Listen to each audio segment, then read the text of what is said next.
Before we come to prayer, ato sang basahon ang Isaiah chapter 6, 1 to 8. Isaiah chapter 6, 1 to 8.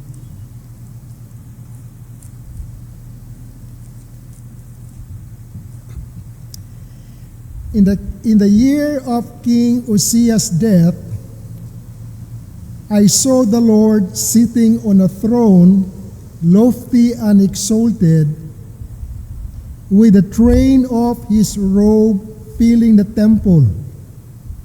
Seraphim stood above him, each having 6 wings. With 2 he covered his face, and with 2 he covered his feet, and with 2 he flew.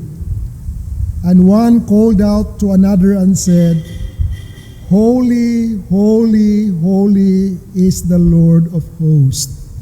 The whole earth is full of his glory. The foundations of the thresholds trembled at the voice of him who called out while the temple was filling with smoke. Then I said, Woe is me!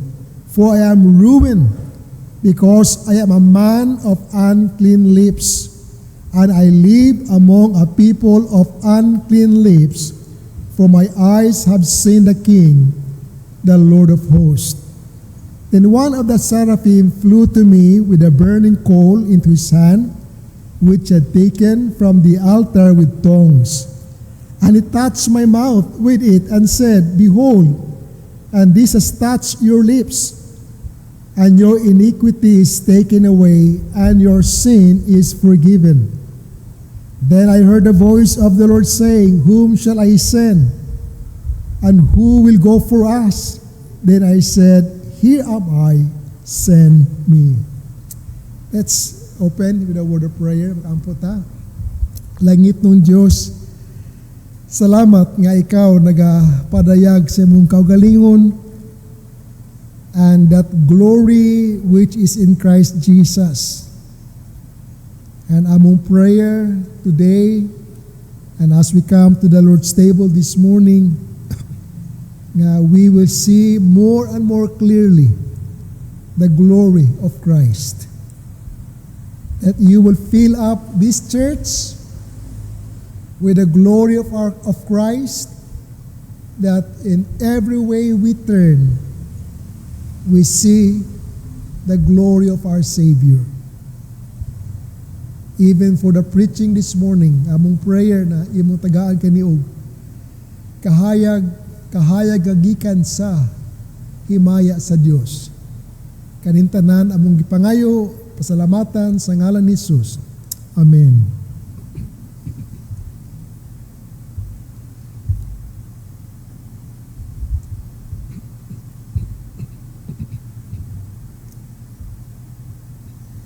Now, we are coming sa Lord's table, no? And ang Lord's table, muna okasyon nga we need to look up again to the Lord, no? To remember Him. Hinunduman nato ang iyang nabuhat para sa mga makasasala, no? And because I hope to be able to follow through through the years, looking at the glory of Christ. And I want to begin by looking at the glory of Christ nga nakita ni Prophet Isaiah diha sa Isaiah chapter 6. Now, unsa man ka bilinhon kaning study about the glory ni Christ. Hinduman nato usa ka account mahitungod sa usa ka Queen of Sheba. Nakadungog siya sa himaya ni Solomon, ang iyang wisdom niya, no? Nadunggan niya ang pagka-great sa iyang kingdom. And unsa nga dili siya kontento nga nadunggan lang sa uban, gusto niya nga makit-an gid siya ang mata. Madunggan gid siya ang own ears the glory of Solomon. And sa diha nga ni adto siya, naabot siya, nakita niya ang glory ni Solomon, yang wisdom, ang yang kingdom. Ang effect sa Queen of Sheba, maurag na nakuratan siya. No? Nakuratan siya. Or sa Bisaya pa na nakapahungno o ginhawa. It took her breath away. So that nakaingon siya sa kang Solomon ug sa naminaw, bulahan ang imong mga tao, malipayon nga sila gaalagad kanimo. In other words, yun sa because sa glory nimo nga makita nila, dako ka ang pribilehiyo ang ilang pagsilbi kanimo nga hari. Tungod kay ikaw sa ka hari nga puno sa himaya. Privilege kaayo. Now, when we come this morning to look at the glory of Christ, we have to remember nga napa mas labaw pa kang Solomon nga naa ka nato. Labaw pa kang Solomon. Iyon si Jesus diya sa Matthew 12:42, ang reyna sa habagatan mutindog sa paghukom, batok ning kaliwatan, ug siya magpamulong batok kanila kay gikan siya sa tumoy sa kalibutan aron maminaw sa kinaadman ni Solomon. Apan karon tan-awa ingon si Jesus sa mga Hudiyo, aduna mas labaw pa kaysa kang Solomon nga ania na diri. Christ was referring siya ang kagalingon. Kung glorious si Solomon, mas labaw pa siya. Kung pribilehiyo man gani nga mag-serve kang Solomon, mas labaw pa. Kung mag-admire man kang Solomon, mas labaw pa ang ato sa i-admire, ato sa pagasilbihan, pagasimbahon, tungod kay Jesus, puno siya og himaya. Now that's what I want us to deal this morning. The glory of Christ, ang himaya ni Jesus. Nano importante man ni siya, no? What's the big thing about the glory of Christ? Ngano man nga ato ning ilhon, ato kaning tan-awon nga kita aduna kitay clear, klaro nga paglantaw o pananaw sa kang Kristo mahitungod sa iyang pakahimaya.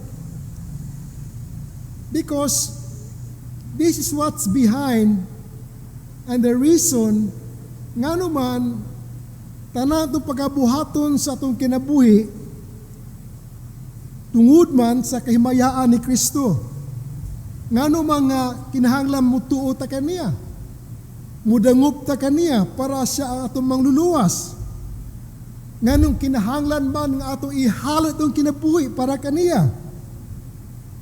O maningkamot ta, nga magapuyo ta, subay siyang kabubuton. Nga naman kinahanglan nga aduna kitay burden or concern or kabalaka para sa kaluwasan sa mga unconverted. And why should we be concerned nga tanan atong buhaton, whether what we do and what we say, nga ato gyud sang pasidunggan si Kristo? Well, behind it all is the reason is because ang glory ni Christ. Puno siya himaya. Walay lain sama kaniya. Who has that glory that is revealed to us here in the Word of God. Dini sa Isaiah chapter 6, dili ta magsugod, dili na ni siya ang usa ka place nga naa dinhi describe o gitudlo ang himaya ni Kristo, but we will start here. Because dinhi makita nato ang pagpadayag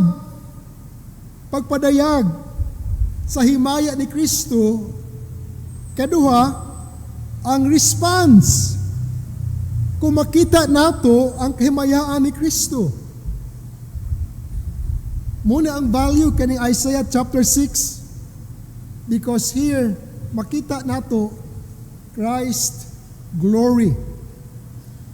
Now, we have to ask the question, we are assuming something nga kaning Isaiah chapter 6, si Christ ay nakita na akong basahon sad sa Bisaya nga translation, ang Isaiah chapter 6, sa tuig nga namatay ang hari nga si Uzziah, nakita ko ang Ginoo nga nagapahimutang sa iyang trono ug taas kaayo ang iyang trono ug ang tabon sa templo na puyo sa iyang himaya.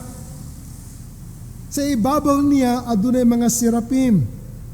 Ang matag usa adunay unom ka mga pako.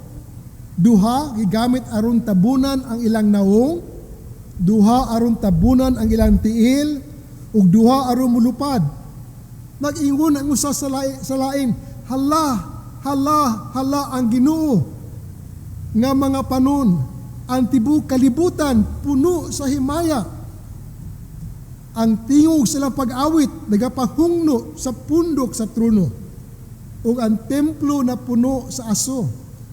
Ug mitubag ko, hala ako, patay na ako, kay ako ang tao nga may malaway nga mga ngabil, o nagpuyo ako taliwala sa usa ka katawhan nga may malaway usab nga mga ngabil. Kaya nakakita ako sa hari, ang Ginoo nga mga panon. Dayon usa ka serapim misugnod gikan sa altar, nagdala og nagdilaap nga uling sa iyang kamot ug sulop kini sa akong baba ug miingon siya, tan-awa ang imong sala gikuha na ug ang imong sala napapas.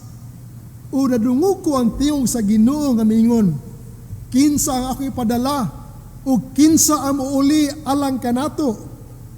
Ug ako mitubag, aniya ako, ipadala ako.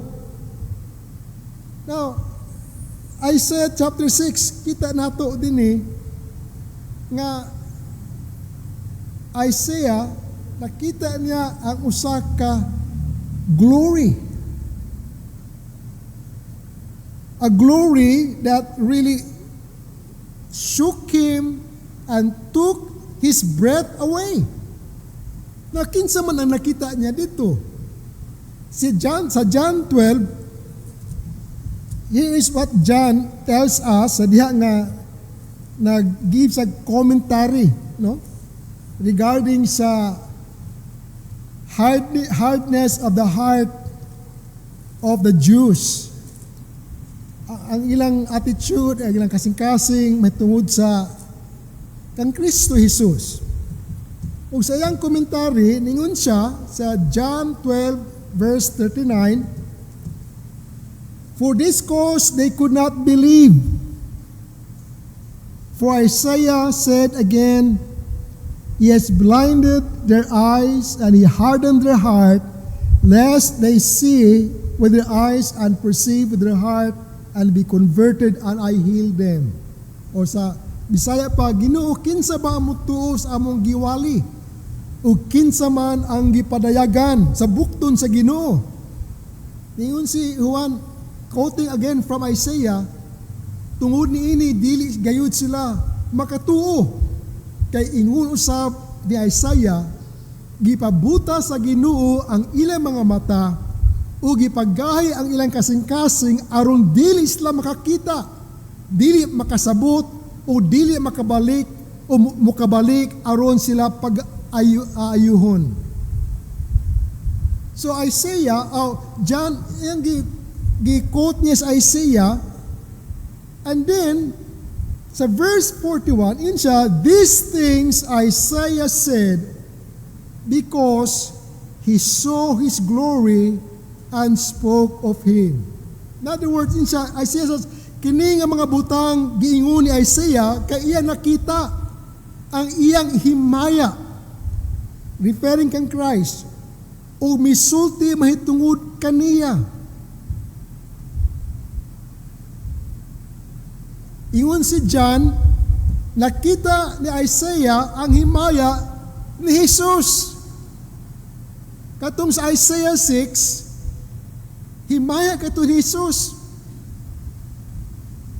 Now, Siyempre, mag-expecta kay ang Bible nato from the Old Testament to the New Testament ga-reveal man kanato regarding sa kang Christ. Christ, we can say, is in every page of the Scripture. It's all about Him. All about ang iyang nabuhat para sa kaluwasan. Pero ang uban na makita nato, pero ato pang tan-awon ang konteksto kung mo ba gyud. Kay dili po nato pwede tagaan o kahulugan ang tanan sa aka na si Christ na siya, no? Dili sad.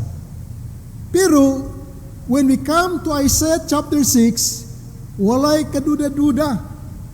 Because ang Biblia itself, ang pulong sa Diyos, mo nagasulti ka nato nga ang Isaiah 6, nga nakita ni Isaiah, maumang kato ang himaya ni Jesus.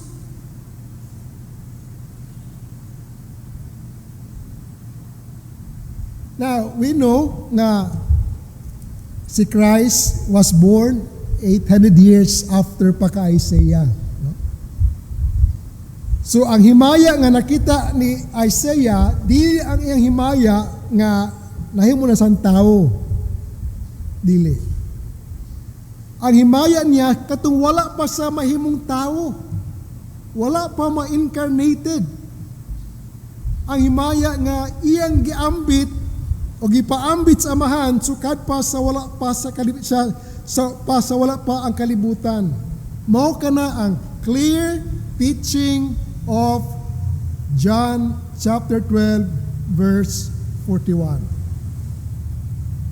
So, if you want to look for a passage in the Bible, you say, I want to see the glory of Christ, well, Isaiah chapter 6.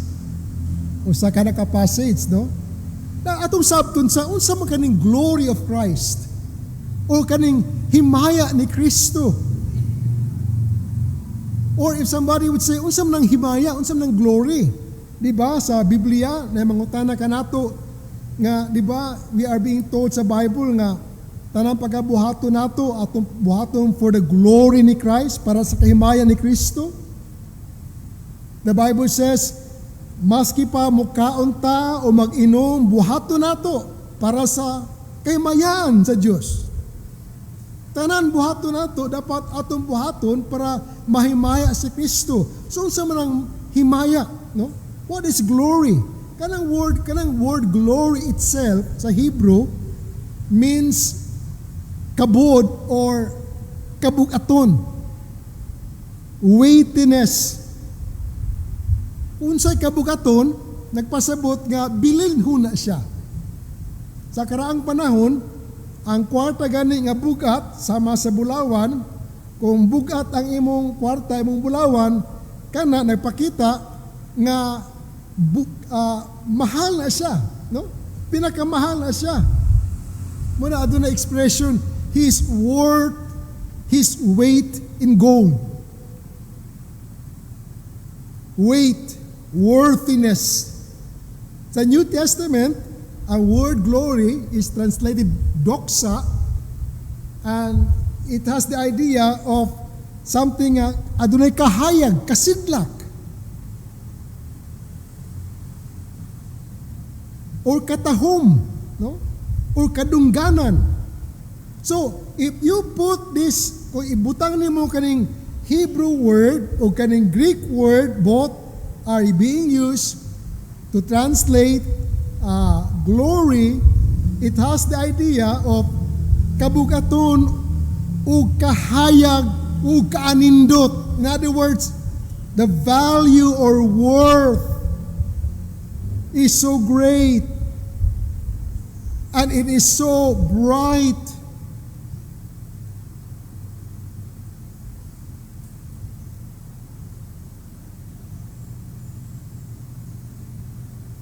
For example, when we talk about the glory of the sun, no? Ang ng glory sa sun, ang himaya sa sun. Ang glory sa sun mao ang iyang kainit o iyang kahayag.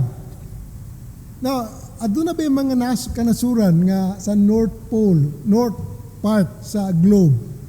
nga ang adlaw busidlak lang siya once a year. Most of the time walay adlaw.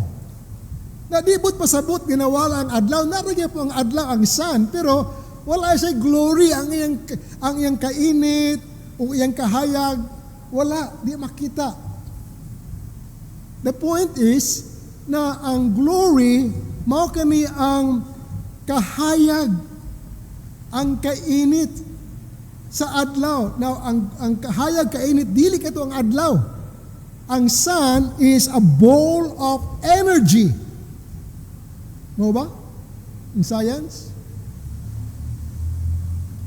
Whatever is inside that sun, it's a ball, whatever its composition, pero ang iyang glory mao nga, ang iyang kahayag o kainit, mabatian nato, makita nato. Even though dili kita hawid sa sun. Mausad ka na when you think about the glory of Christ. Ang glory ni Christ, kung atong tanahon, ningunta nga, ang iyang glory, una, gitawag sa mga theologian, His essential glory. But pasabot, kung unsa siya pagkatao. John 17 verse 5, Jesus speaks of His glory. Ingin siya, and now glorify thou me together with yourself, Father, with the glory which I had with you before the world was. Amahan, himaya ako, uban kanimo, sa himaya nga akong kauban kanimo, sukad pa, sa wala pa ang kalibutan. Unsa man ang himaya nga kauban niya ang himaya sa amahan? Well, ang glory is that Jesus, His glory is that He is God, very God, just like the Father is very God.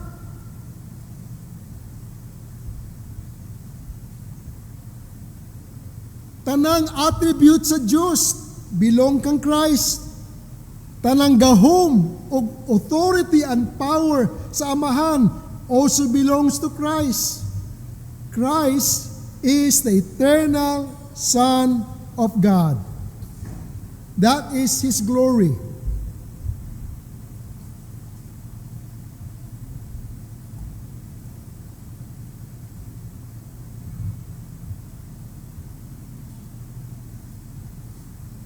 Pero dili lang kana ang iyang glory, no? Di lang kinsa siya. Tungod kay wa may lain tao sama kaniya. He alone is the eternal Son of God, but also nga ang iyang glory as God na display kani, adunay kahayag kani, nagagikan kaniya, no? Kahayag kainit.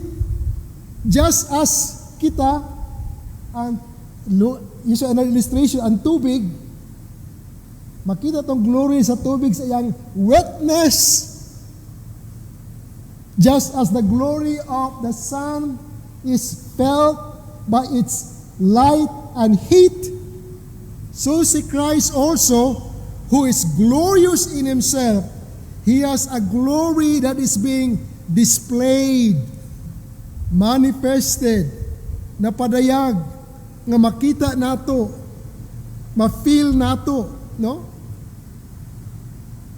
Aside sa iyang essential glory, Jesus also display, or adunay say what we call the manifestation, the outshining of His essential glory.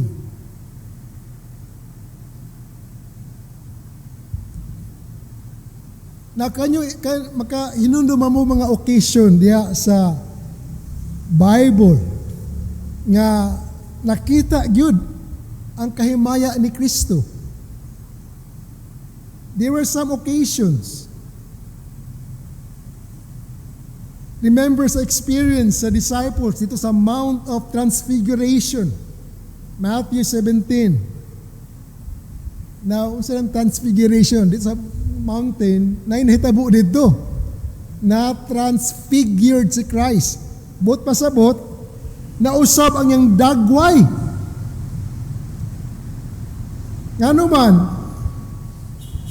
ingingon sa Matthew 17, misidlak ang iyang nawong sama sa adlaw ug ang iyang mga sinina nahimong putli sama sa kahayag.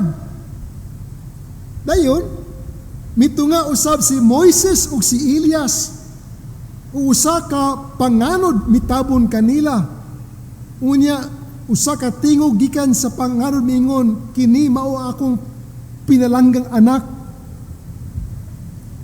Dito sa Mount of Transfiguration, nakita nila ang manifestation, ang pasundayag sa glory, sa himaya ni Christ. Diya sa kasidlak, kaputli sa iyang sinina ug sa appearance ni Moises ug ni Elias ug panganod mitabon kanila na nadunggan pagyuga tingog sa amahan, kani akong anak, ang akong pinalanggang anak. We also find the glory of Christ sa experience ni Apostol Pablo. Sa Apostol Pablo, sa wala pa sa mga apostol, ay ang pangalan si Saul, wala siya magsali kang Jesus. Gani, iyang persecute niya ang katong mituo kang Jesus. Nangayo isang otoridad nga moadto sa Damascus, sa diha nga nagpaingon sa Damascus, there on the Damascus road, unsa hitabo? We read in Acts 9, si Jesus mipakita kang Pablo. Samtang siya nagapanaw paingon sa Damascus. Samtang nagluto siya sa mga Kristohanon. Kalit siya nga gihayagan sa usa ka masanag kaayo nga kahayag. Una kadungog siya tiub ingon, Saul, Saul, nganong ginalutos mo ako? Ang tingog nagtug-an nga siya si Jesus. So Paul saw the glory of Christ. There was a bright light. Dahil kahayag, nasa nadunggan nga voices, gitawag iyang pangalan. Kabalo siya nga kato boses to ni Jesus. Na, remember si Paulo, kanang experience niya came after 5 years after Christ died and na-resurrected the Christ. What about si Apostle John? Sa Revelation 1:12 and 18, dito sa island of Patmos. O dito ang Revelation, ang Book of Revelation is one of the pinaka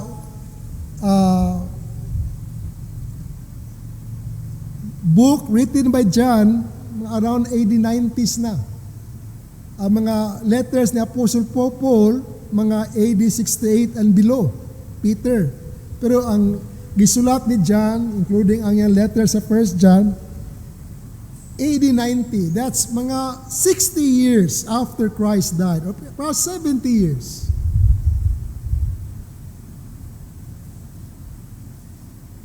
But Jesus appeared sa iya. And gidescribe din sa Revelation nga ang iyang dagway sama sa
Nagpabilin siya. Gahigda-higda lang siya. Antur nga nahulog siya sa sala. He should be out fighting, standing behind and beside his men. Pero, kung ang hari gani, nagalingkod, buot pasabot, nga ang hari is in charge. Ang business of reigning, he's taking charge. And is sitting down, tungod kay, everything is at peace. Walay panic, walay threat sa iyang kingdom, walay rebellion sa iyang kingdom, wala sa kaaway. He is in full control of his power and of his authority. You remember, sa Psalm 2, there was a rebellion. In Psalm 2, i-describe din niya ang rebellion. At doon ay rebellion sa mga katauhan din sa kalibutan.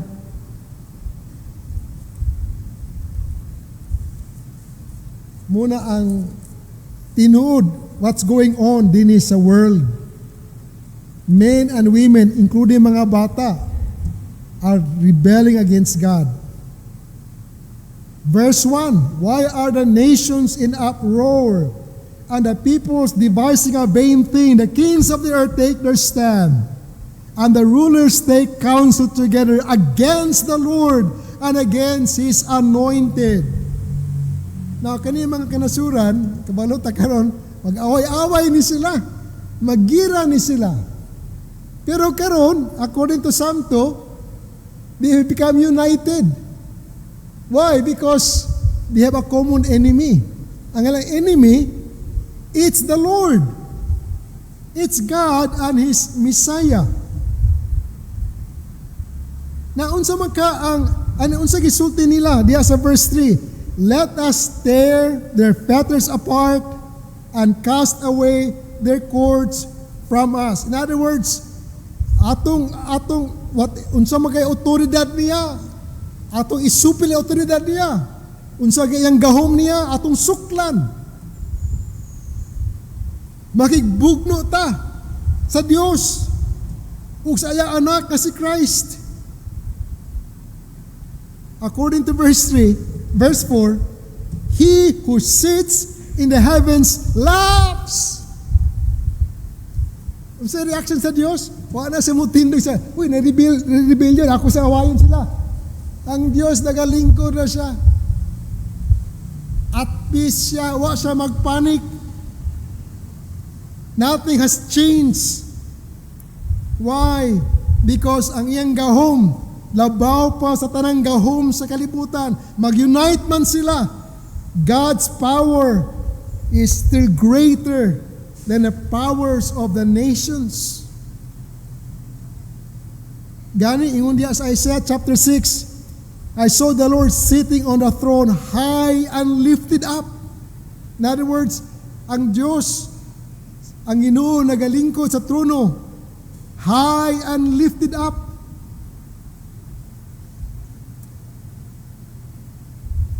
Pakita nga kung aduna magay mga powers, na magay mga thrones. His throne stands above all those thrones, higher thrones.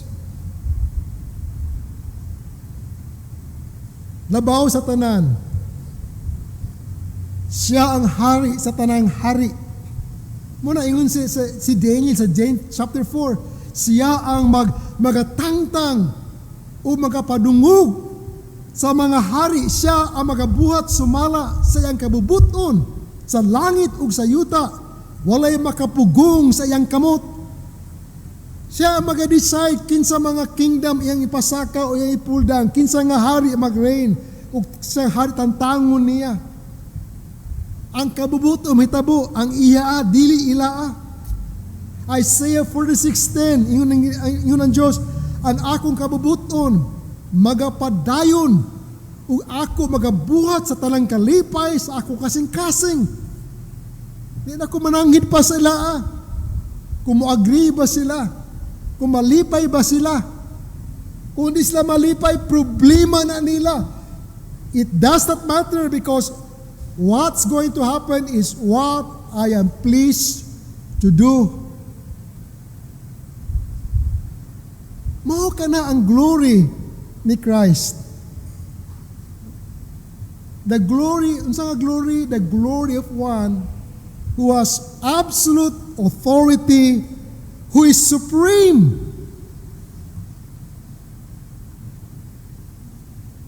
Supreme siya, supremo siya. In control siya. Now, remember, si Isaiah, yang giingon kani on a certain historical occasion. Unsay occasion na to? Isaiah chapter 6, iyon siya, na in the year King Uzziah's death, I saw the Lord sitting on a throne, lofty and exalted.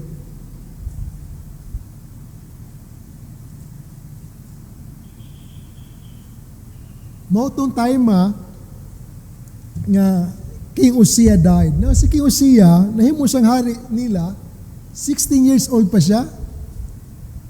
Namatay siya, mga 55 years old na siya. But pasabot, kadaghanang kanila, the only king that they live, nakita nila, the only kingdom that they have lived and experienced was the king and kingdom under King Uzziah.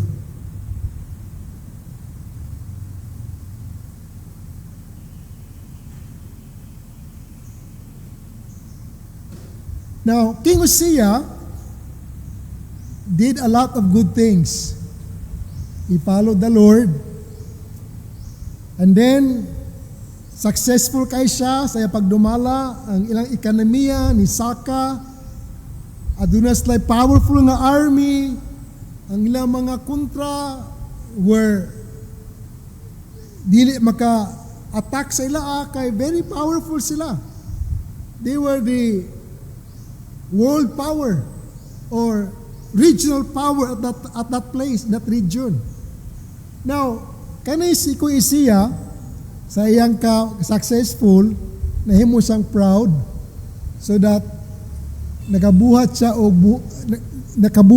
usa ka butang nga dapat dili niya buhaton. Ni sulod sa templo, ni offer sa sacrifice, usa ka trabaho nga gihatag sa Dios dili sa hari kundi sa mga pari. Pero iyang iyang gibuhat and tungod ana gisilutan sa Dios. Unsay silot niya? Nahimo siya usa ka leper so that he is now forever banned from the temple, but even nga gibutan siya usa ka place nga secluded na siya, isolated na siya, no?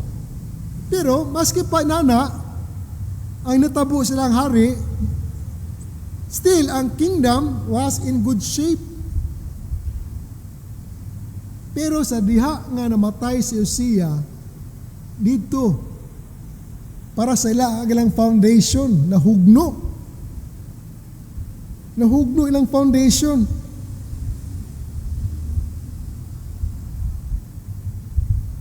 And pagkahulog lang foundation, morning time nga si Isaiah, commentators are divided here, and commentators are maybe they says nga nag-uol si Uzziah dito sa temple, and while the temple nagkaroon sa vision of the glory of God, and but most likely siguro ang gibot ni Isaiah nasa sa templo siguro o sa balay ba, siguro gabasa sa Psalm 2, o nakita niya nga he was drawing comfort by the fact na ang among king wala na, pero the king in heaven sits and laughs, still not panicking. Everything is under control.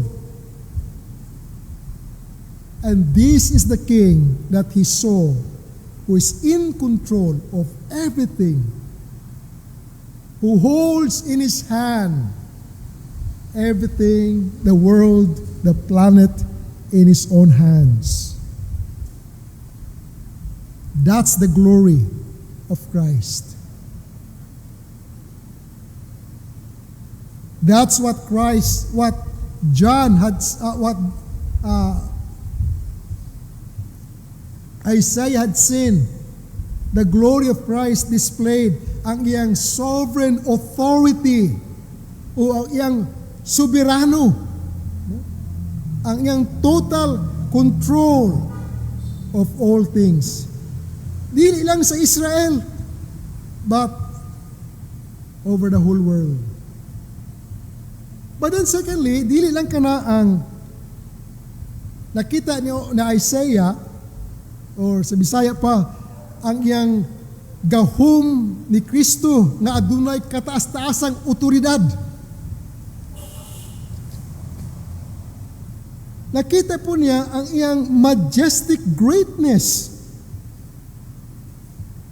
He saw the glory of Christ, and that is the glory of Christ's majestic greatness. Na unsa ganing majestic greatness? Buto sabot greatness siya, but dili sa samak sa kind of greatness nga pwede makita nato. One of a kind kani nga greatness. It's a greatness that really inspires awe and reverence and admiration. It's a greatness which in its presence is overwhelming. Or just like when one looks at Mount Everest, it's so breathtaking to see the height of Mount Everest as it stands silently, as it stands in its tip, where climbers by the thousands are seeking to be there on the top, where hundreds lives were lost just to be able to climb on Mount Everest and reach the top. And one can look up on Mount Everest and say, it's awesome. Grabe. Isaiah saw Christ's majestic greatness.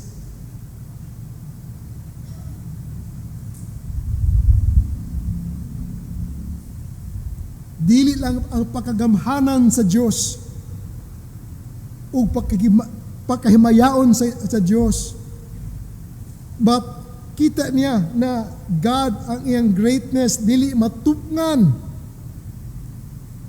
makakurat kung makita nimo. And yet at the same time, it's so wonderful, so awesome, overwhelming, yes, fearful, yes, but beautiful. So that in the presence of that greatness, there's only one response. Ang ayan lang siya nga i-admire, nga simbahon siya. Ang ayan siya nga ihatag sa tanang praise. Muna yung gisutin niya Isaiah din siya nga, I saw the Lord sitting on a throne, lofty and exalted, with the train of his robe filling the temple. Ang pasabot niya, ang pasabot niya nga si Kristo, ang iyang glory na padayag, ang iyang presensya, at ang iyang presence in siya fill the temple.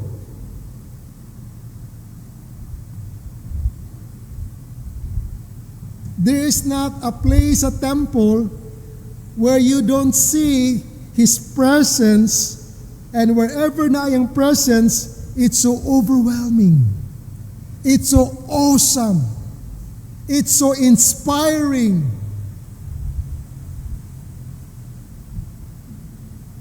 Oh, at the same time, fearful.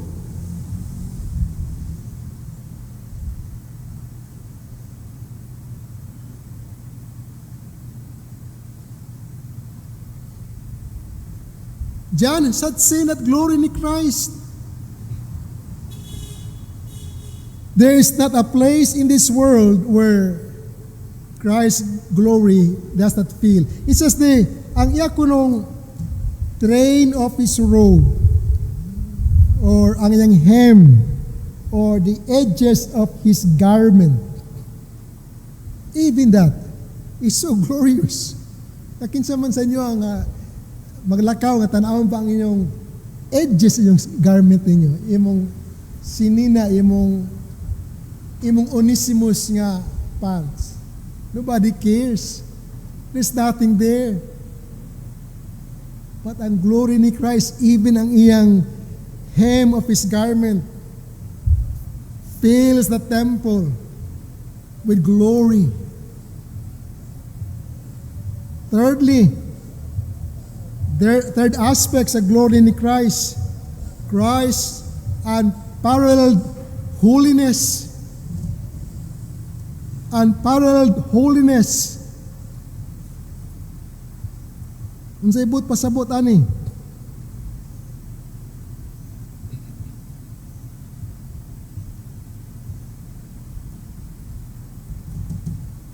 Ang walay sukod nga pagkabalaan ni Kristo. Makita nato na sa reaction sa mga angels, sa mga seraphims, no? Unsa ilang reaction? Sa diha nakita nila ang nakita ni Isaiah. Na unsa maning seraphims? Literally it means burning ones. Flaming ministers of fire. Mga kahayag, no? Gasidlak sila. Mga aninipot sa gabi, di ba? Pero kanay grabe, kay walay background nga ngit-ngit, pero gasidlak sila, murag gakalayo, gabaga. No? Now, this is the only place where the seraphims are mentioned to us. And, ang ilang response, which is the response of holy ones. Ang ilang response is to cry out, holy, holy, holy is the Lord of hosts. The whole earth is full of His glory. Now you think about this, na these seraphims, walay mga sala, wala makaagi nga makasala, sinless sila, and yet, in the presence of God, in the presence of Christ, they saw Christ even more glorious, so bright, that they could not bear to look upon Him.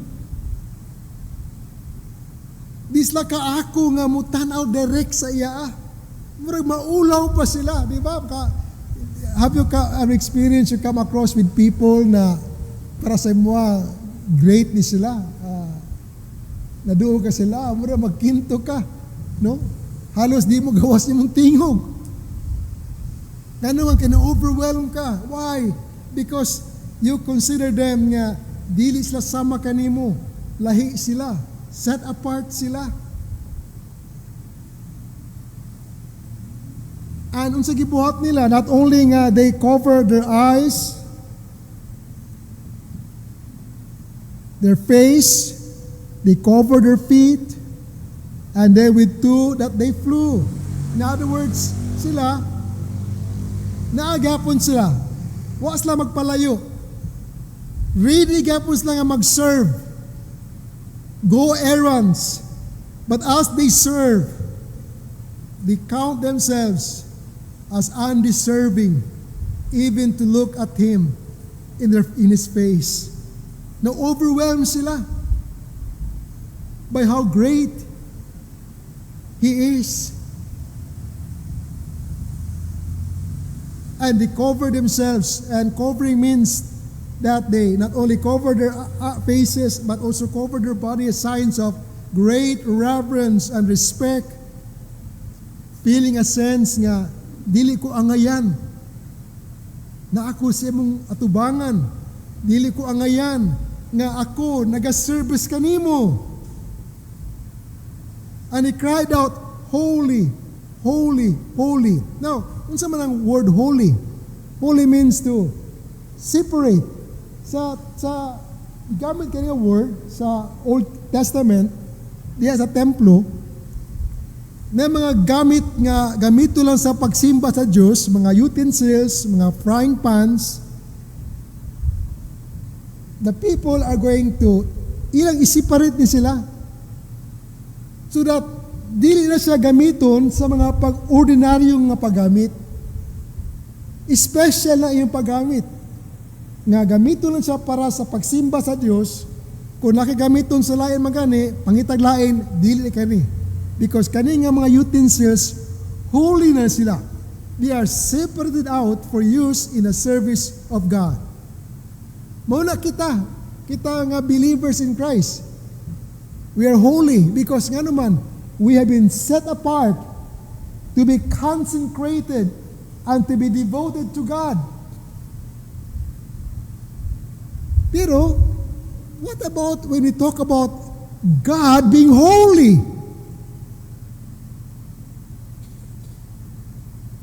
What could that mean? The idea of being holy means nga, set apart siya for special use. It's not sufficient to describe what it means for God to be holy. A.G. Young, usa ka commentator sa God's holiness signifies the entirety of the divine perfection which separates God from His creation. God's holiness signifies the entirety of the divine perfection which separates God from His creation. In other words, they is saying, God, ikaw lang yun, usa. Wala sama kanimo. Nobody is in the same category. You are a category of your own. You are here. Everything else here. Nobody stands on your side. Nobody is equal to you. Nobody is even below you. You are a category of your own. Sinclair Ferguson says, the holiness of God is His being God in all that it means for Him to be God. 1 Samuel chapter 2, verse 2, I think captures what it really means, what the angels were saying. 1 Samuel chapter 2, in verse 2, it says here, there is no one holy like the Lord. Indeed, there is no one besides thee, nor is there any rock like our God.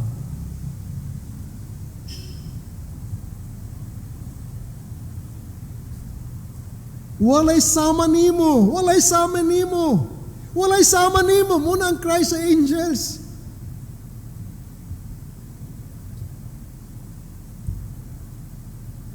God, wala kay kaparihas. You alone stand. Isaiah saw the glory of Christ, His sovereignty, His majestic greatness, His unparalleled holiness. But then fourthly, nakita po niya si Christ revealed, His atoning mercy.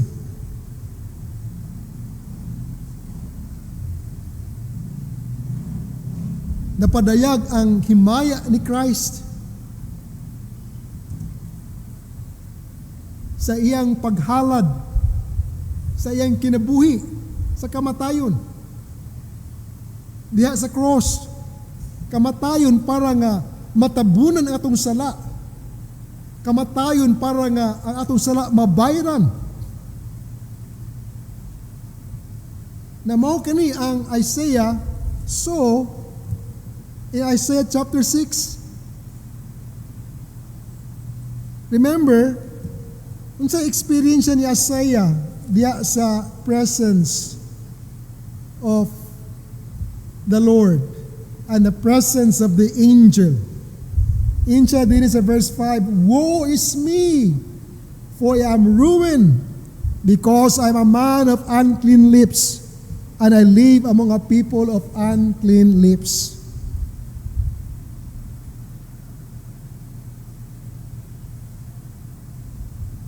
Nakita niya ang iyang pagkamakasasala.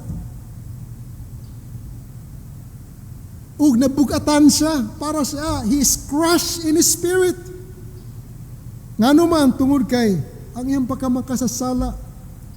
Kabalo siya nga angayan siya nga i-banish from the presence of God. He deserved to go to hell for his sin. But you know, something happened.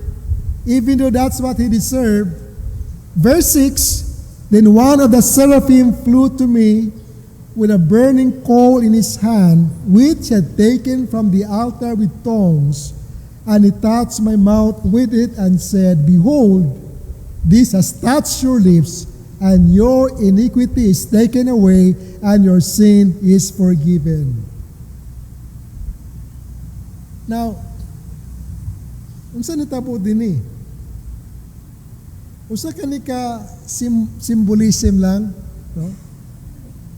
A symbolism nga ang sacrifice dito sa altar, which buhato ni Christ when He comes.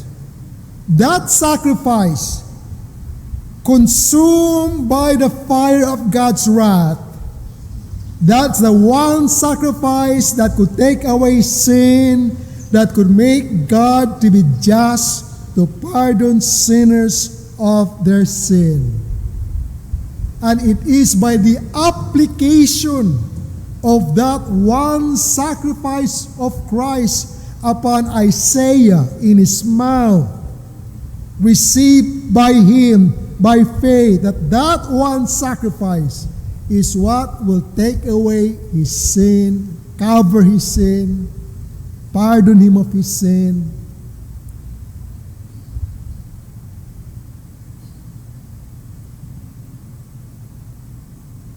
Isaiah had seen the glory of Christ. Not only his sovereignty, not only his majestic greatness, not only his unparalleled holiness, but nakita po niya ang iyang infinite mercy.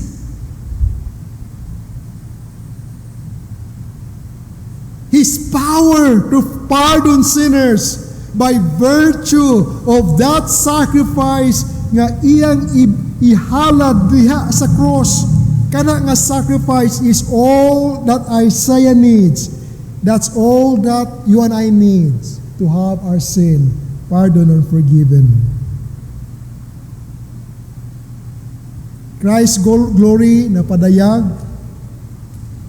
But then, ang last nito makita karon is this. What's the response?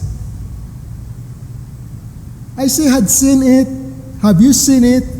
What should be our response? Well, here ang Isaiah, makita nato ang iyang tubag sa himaya ni Kristo. Ingon siya sa verse 5, hala ako, kay ako napukan, kay tao ako nga dili limpyo ang mga ngabil. O nagapuyo ako sa tiliwala sa mga tao nga dili limpyo, nga mga ngabil kay akong mga mata nakakita sa hari, ang Ginoo sa mga kasundaluhan. Yun siya. In other words, ang first response niya was an overwhelming realization and recognition and sense of his sinfulness before this glorious one. Ang iyang being unworthy to be in the presence of this one.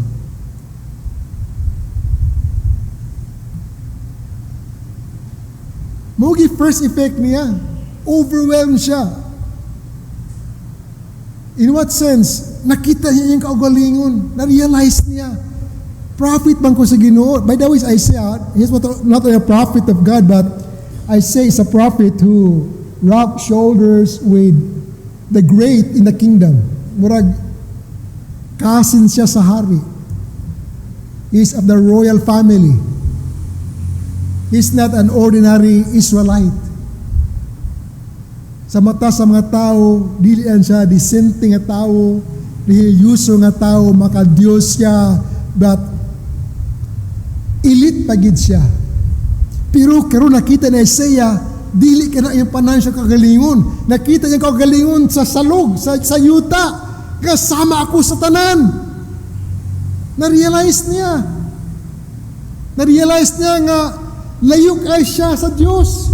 Na-realize niya nga wala gid siya maayong relasyon sa Dios. Nga ang iyang sala wala pa gyud mapasaylo sa Dios. Kung hanto nga di siya mapasaylo, kabalo siya nga ang iyang adtuan mao man ang lake of fire. Kung sa una man gani adunay siya kusog nga maka-stand before the scrutiny of men, perhaps to stand before God and pray to God sama sa Parisiyo nga neto sa templo nga wa siya makontento dito sa gawas, disulod gid siya, atubangan siya, gatindog siya, and then raising up his hands, nagpasalamat sa Diyos nga dili sa daotan sama sa mga tao. No, Isaiah is like that tax collector outside the temple, beating his breast, cannot even look upon God, saying to himself, have mercy, be merciful to me, the sinner.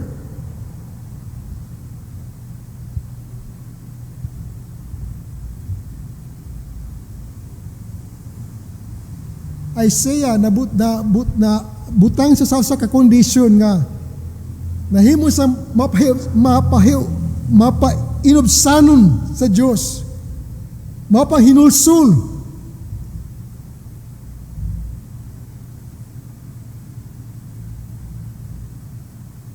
But that's not only ang response. His response was not only of realization, but it's also a response of faith. Response of faith kay sa diha ngayon siya nga, woe is me, for I am ruined. I live among a people unclean lips. For my eyes have seen the King, the Lord of hosts. Pwede man ta si Isaiah minsan nga, hawa ako din ni, tapig ko. Dili ako diya tubangan sa Dios.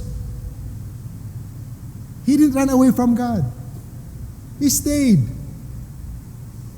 He's confident. He took God at His word that this coal that God put on his mouth had taken away his sin. He had trusted that what the Christ will do at the cross when He offered Himself there at the altar as a sacrifice for sin, to cover our sin, to pardon our sin, that is sufficient, that His sin will be covered and His sin will be pardoned by God. And so He stayed. There was not only a realization, a sense of his sin, there was also faith, but then that's not all.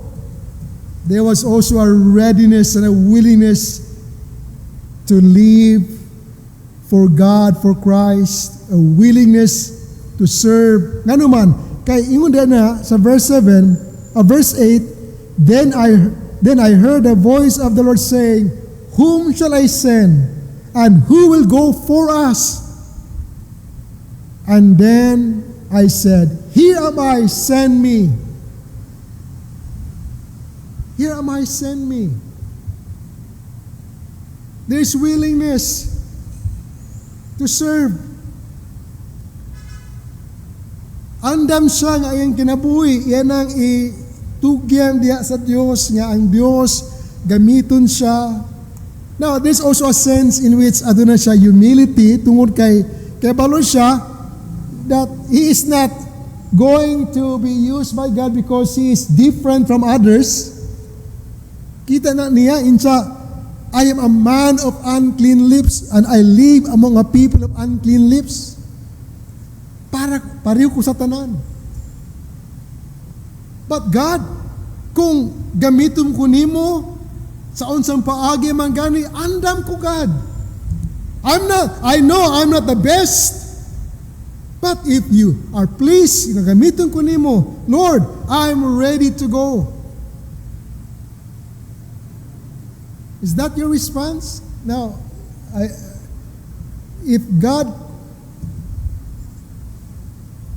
when a man becomes a Christian and saved from his sin, that because God had called him to come to faith in Christ. And God's call to faith in Christ and God's call to salvation is also God's call to service.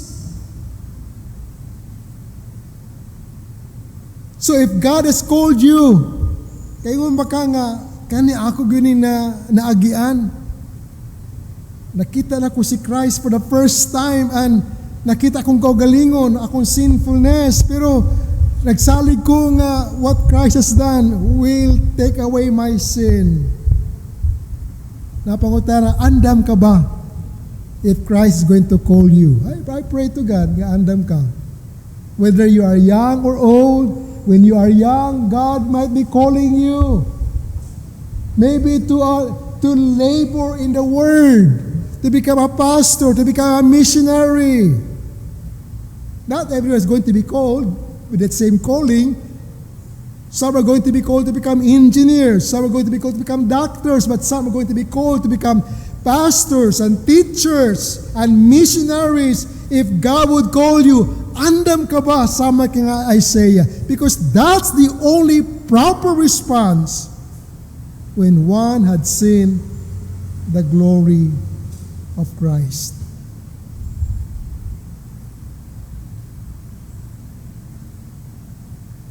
Now this morning, we're going to come to the Lord's table.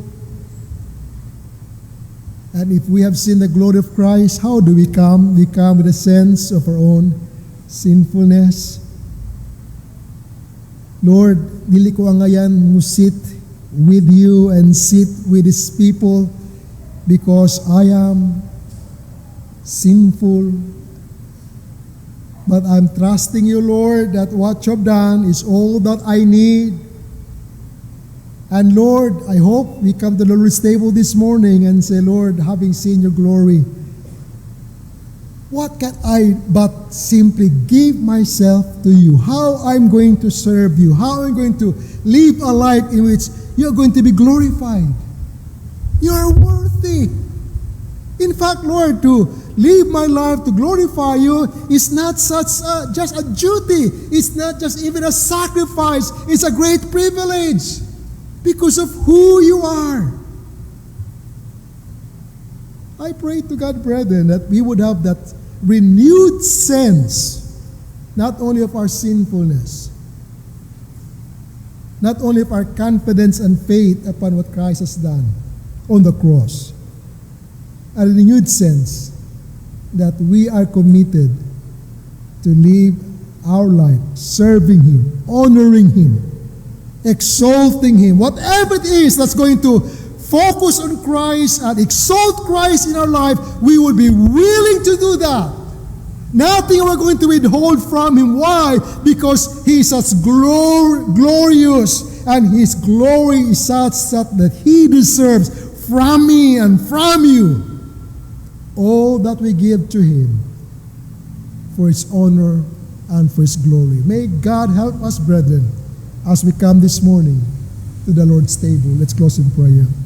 Lord, salamat nga na-remindan kami of this familiar truth to us.